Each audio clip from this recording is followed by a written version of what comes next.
Honrosa do meu colega Fernando Hessel, que é observador da Casa Branca. Eu sei que estava aí numa reunião, deve estar cheio de informações novinhas e quentinhas para a gente, Hessel. Então já vou passar para você, porque assim, chegamos no dia do tarifaço. Realmente o Trump não estava blefando dessa vez, chegou os 50% assim, bem violentamente aqui para a gente, né, Hessel? O que você pode falar mais sobre isso?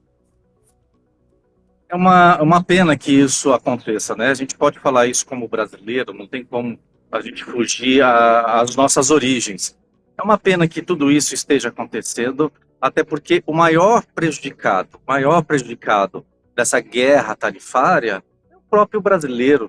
E mais do que o brasileiro, e aí alguns brasileiros podem me reprovar por causa disso que eu vou dizer, muito mais o americano.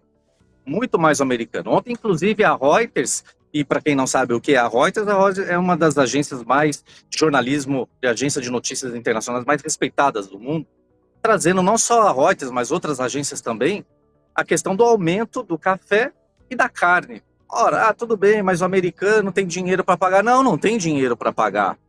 Tem um aumento aí histórico da carne. Né? A gente está falando aí de aumento de mais de 20% já antes da efetivação da tarifa de hoje. O maior penalizado é o americano, não é nem tanto o Brasil. O Brasil tem, com certeza, o seu mercado impactado, as empresas fechando e etc, etc, sabemos disso, e a gente fica realmente bastante chateado com isso, porque a gente está falando de emprego, de famílias, mas tem um americano aqui também que vai começar a pagar mais. E quando você começa a pagar mais, é igualzinho o Brasil. A inflação aumenta, tudo aumenta. Há uma cadeia, o comércio ele está entrelaçado. Tá? Então, a gente sente muito por isso. E eu volto a dizer, eu acredito ainda, analisando todos esses cenários, Andressa, de que o Brasil não deve retaliar, porque aí essa matemática ela se inverte. De vez do americano pagar mais caro, quem vai pagar mais caro é o brasileiro. Então, eu acho que a melhor saída é justamente o Brasil buscar novos mercados, né? Não existe só os Estados Unidos para se fazer. É muito bom ter os Estados Unidos como cliente? É sim, mas a diversificação da balança comercial ela é primordial. Talvez tenha faltado a lição de casa ao Brasil para poder distribuir um pouco dessa dependência do comércio americano. Mas sempre há tempo, viu, André? Sempre há tempo para se fazer isso. Tem que aproveitar essa crise, né, e gerar uma oportunidade dela para tentar modificar, né, essas relações comerciais do Brasil, abranger um pouco, como você está colocando, né. Hessel, hoje está repercutindo muito aqui no Brasil essa decisão do governo de recorrer à Organização Mundial do Comércio, né, a OMC, dessas tarifas. O quanto que isso pode reverter essas tarifas? Como é que se dá esse processo? Esse trabalho junto à OMC, ela deveria ter sido feita com antecedência. Eu acho que o Brasil gastou-se muito tempo no debate político, gastou muito porque a intenção da tarifa não nasceu de agora, de um mês para trás. Isso nasceu desde o início ali do governo Donald Trump. Estou falando de janeiro, de 20 de janeiro desse ano. Então, a gente precisa saber aonde foi a falha disso, porque já poderíamos já antecipar isso. Por que antecipar? Tudo é previsível hoje, principalmente nas relações comerciais, diplomáticas. Não tem como você dizer que foi pego de surpresa. Claro que tem um agravante político que acelerou e que incrementou um pouquinho mais essas tarifas. Mas o problema é que a OMC ela é morosa.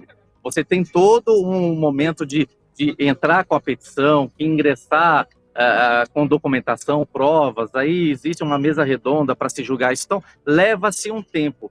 Esse sim é o melhor caminho para se fazer, né? Do que ter um debate político e fazer uma pressão política, que eu acho que as discussões políticas elas atrasam ainda mais. Mas a gente poderia ter feito um trabalho de casa antecipado para justamente ganhar tempo num momento como esse. Vamos agora esperar ver se a OMC realmente recebe esse protocolo e dá uma certa celeridade. A nossa expectativa como analista é de que a OMC não esteja politizada, né? A gente precisa também enxergar essa questão. Eu espero que a diplomacia brasileira tenha bastante relacionamento com a OMC e nos traga surpresas positivas aí para poder justamente bloquear ou amenizar, dar um tempo nesse tarifaço para se abrir margem realmente de negociação junto ao governo americano. Eu sou sempre a favor da conversa. É bom deixar claro isso ao Metrópolis, que eu sou sempre a favor da diplomacia. Acho que esse é o caminho mais rápido e eficaz. O Donald Trump já disse que pode, a qualquer momento, o presidente Lula conversar com ele. Eu acho que deveria aproveitar esse momento, porque há 15 dias não se podia conversar, tinha se estabelecido um intermediário. Eu acho que tem que deixar os egos de lado de ambas as partes, tanto do presidente Donald Trump quanto de Lula, e sentar e conversar como gente grande. Pois é, ele disse que poderia ligar, mas não recebeu esse telefonema ainda não, né, Hessel? Tá todo mundo ali fazendo bico ainda e um não falou com o outro, e enquanto isso a gente vai... Como dois bicudos não se falam? Como é que é o ditado aí? Não se beijam. Não se beijam, né? Esse beijo aí só se for o da morte, porque até agora uma conciliação entre os dois tá cada dia mais difícil. Ontem o Lula fez um discurso aqui, ele disse o seguinte: eu tô cada vez mais socialista, cada vez mais aqui de esquerda, né? Então pode ter sido também um recado ali, porque uma das questões do Donald Trump, né, você podia analisar aqui pra gente também, é uma tentativa, né, de levar cada vez mais países a terem governos de direita, e o Brasil já teve, perdeu para a esquerda, mas ele tenta retomar, né, o Brasil nessa geografia e política de colocá-lo, né, de novo entre países que são governados por políticos de direita, né? O estabelecimento da extrema-direita, ela está sendo feita a parto fórceps, né?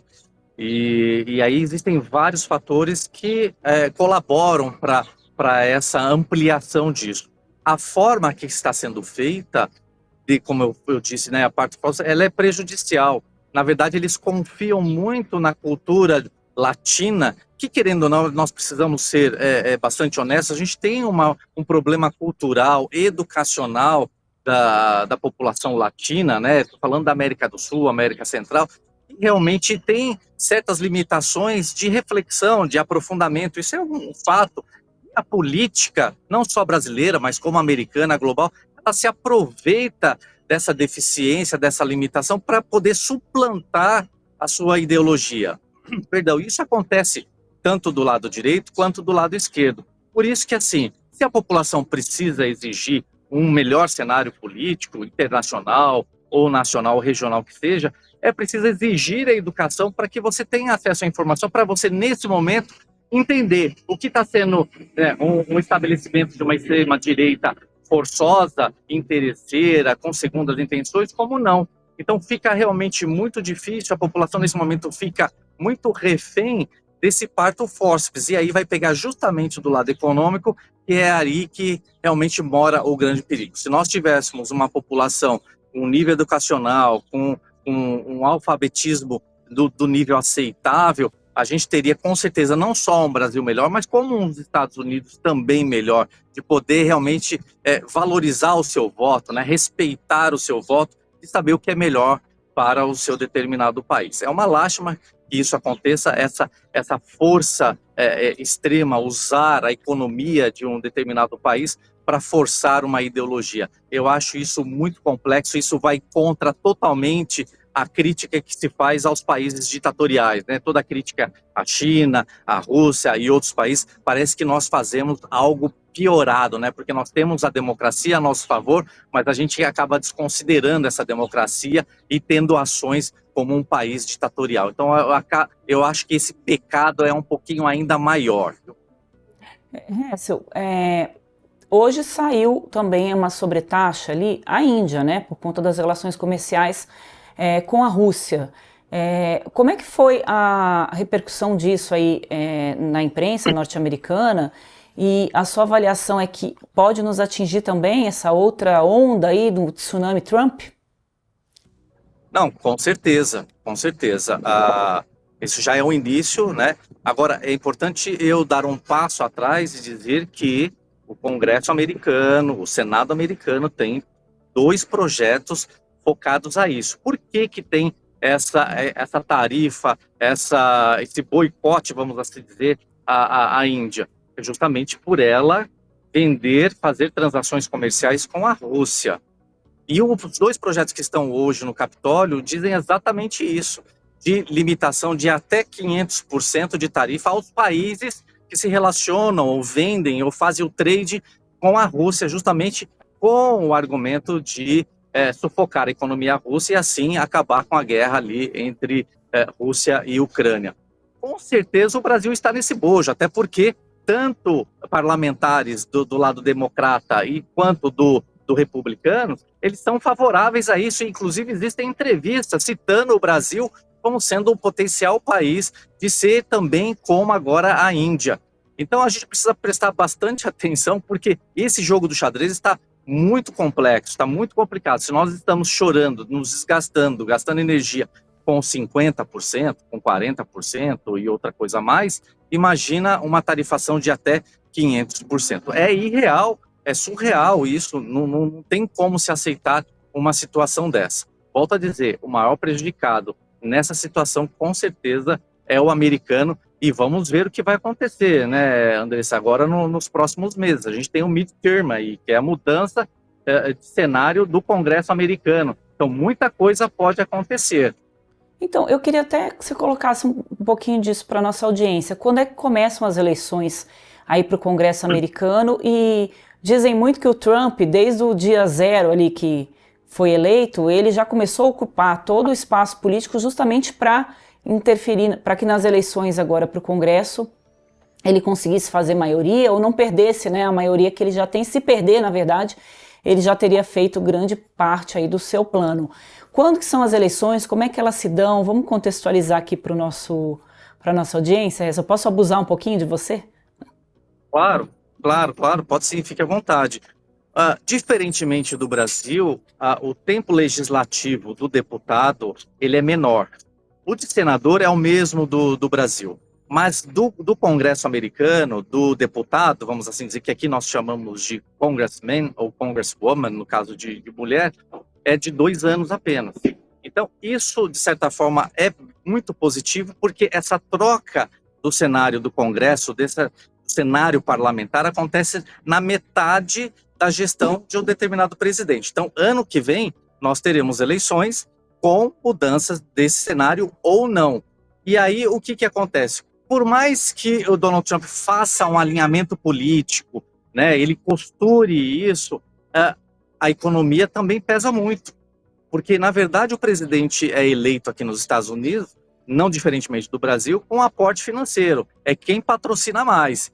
Então, é estranho a gente falar isso, país de primeiro mundo, mas as práticas são a mesma. O político aqui nos Estados Unidos, que tem bastante dinheiro, ele ganha a eleição. E no caso de Trump, é a mesma coisa. Então, a partir do momento que Donald Trump, o presidente americano, começa a ter políticas que comprometam a economia americana, isso vai bater justamente no caixa dos doadores de campanha.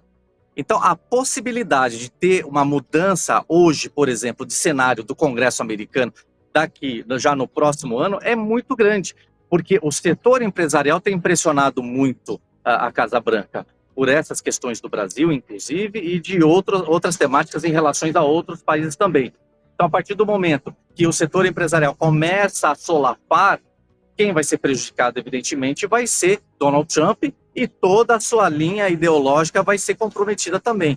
Empresas aqui, doadores, os lobistas que são oficiais, eles não vão querer colocar dinheiro numa campanha onde o seu próprio negócio, o seu próprio mercado será comprometido. Então, veja só que a máquina política e de sucessão aqui nos Estados Unidos, ela é igualmente ao do Brasil. O grande detalhe é que aqui é oficial, isso é transparente e isso o público tem acesso a isso. Já diferentemente do Brasil, que as coisas acontecem realmente no subsolo do Distrito Federal de Brasília. É verdade. E aqui haja subsolo para caber tantos conchavos e acordos, viu, Hessel? O Trump hoje tem quantos % da Câmara e do Senado? Ele tem a maioria, né? Ele tem 75% ali favorável a ele. Então, qualquer pauta que chegue ali, ele acaba ganhando. Hoje, se você pensar, qualquer projeto da Casa Branca passa com maioria folgada, exceto no caso de mudança da Constituição. Aí você tem uma porcentagem muito maior, você tem que ter 2/3 de aprovação, que acaba, num determinado momento como esse, acaba não acontecendo, é muito difícil ter uma mudança constitucional, que esse é o grande medo, né? É o grande medo da população em si, de qualquer país, de que a Carta Magna seja rasgada no interesse de determinado presidente. Então aqui precisa de dois, porque daí você fala assim, mas Fernando, você falou que tem maioria, mas quando a pauta é constitucional, tanto os republicanos e democratas, não há um consenso, e eles têm liberdade de poder votar contra os interesses do presidente. Essa é uma grande vantagem da realidade americana, né?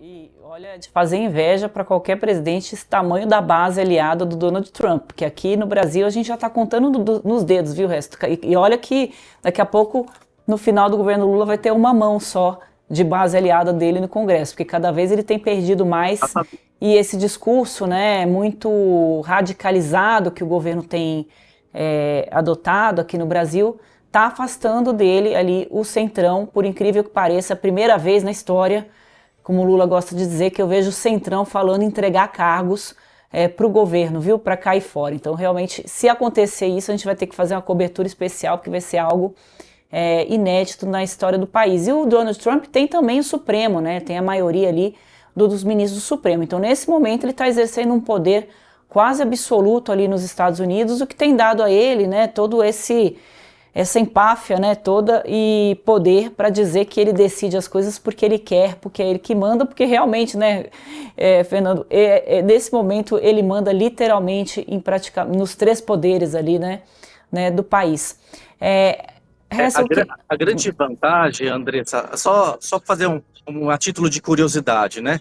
A gente tem realmente a Corte Suprema americana politizada, com sua maioria republicana, né, apoiando as ações de Donald Trump, mas a grande esperança e o respiro da sociedade americana está na esfera anterior, ou seja, a gente está falando do Judiciário Federal, até mesmo a Corte Suprema decidindo no mês passado de que algumas pautas de decretos presidenciais não poderiam ser contestadas em esferas inferiores, mas aí a abrangência teria que ser nacional.